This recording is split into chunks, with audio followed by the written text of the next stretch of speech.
Welcome mga idolo, sa video na ito pag-uusapan natin ang kwento tungkol kay Sora.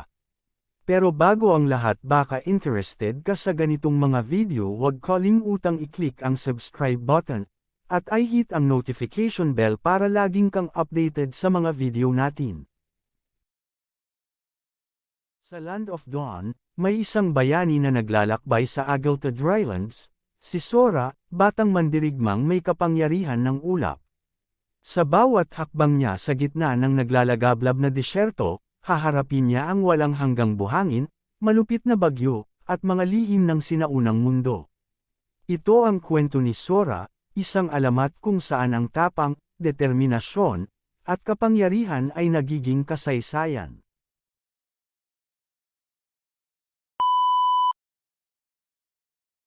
Si Sora ay isang malayang espiritong bayani mula sa Agalta Drylands na may kapangyarihang kontrolin ang mga ulap at hangin.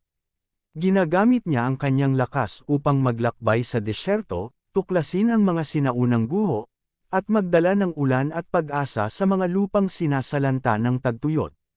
Sa kanyang paglalakbay sa Emerald Road, si Sora ay naging isang alamat ng pag-asa para sa mga tribong desperado sa gitna ng disyerto.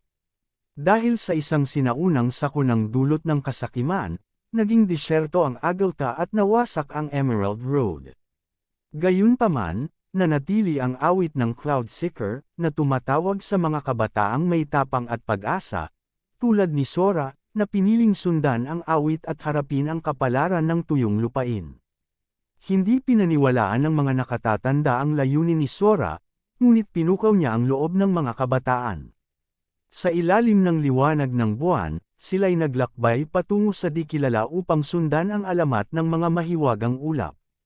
Sa kanilang paglalakbay, hinarap ni Sora ang matinding uhaw, bagyong buhangin, at kawalan ng direksyon. Sa kabila ng panandaliang mga himala at pag-asa na hatid ng paniniwala ni Sora, unti-unting sumuko ang kanyang mga kasama.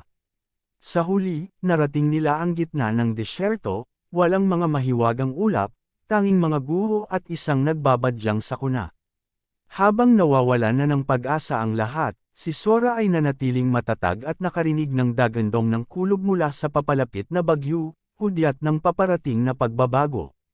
Tumalon si Sora sa gitna ng bagyo at napadpad sa isang misteryosong espasyo, kung saan nakita niya ang mga ulap at buhangin na bumubuo sa anyo ng mga naunang adventurers na nabigo sa paghahanap sa mga mahiwagang ulap.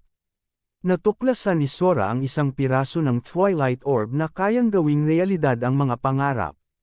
Sa pamamagitan ng kanyang matibay na paninindigan, siya mismo ay naging mahiwagang ulap, nagdala ng ulan at buhay sa Agalta. Ngayon, bilang isang alamat, patuloy siyang gumagala kasama sina Bel-Eric at Florine, ginagabayan ng mga bagong naghahangad at pinananatiling buhay ang pag-asa ng disyerto.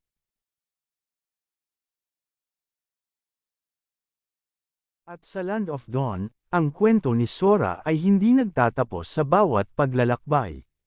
Sa bawat ulap na kanyang dinadala at bawat pag-asa na kanyang binubuhay, ang tapang at determinasyon niya ay patuloy na nagbibigay inspirasyon sa lahat.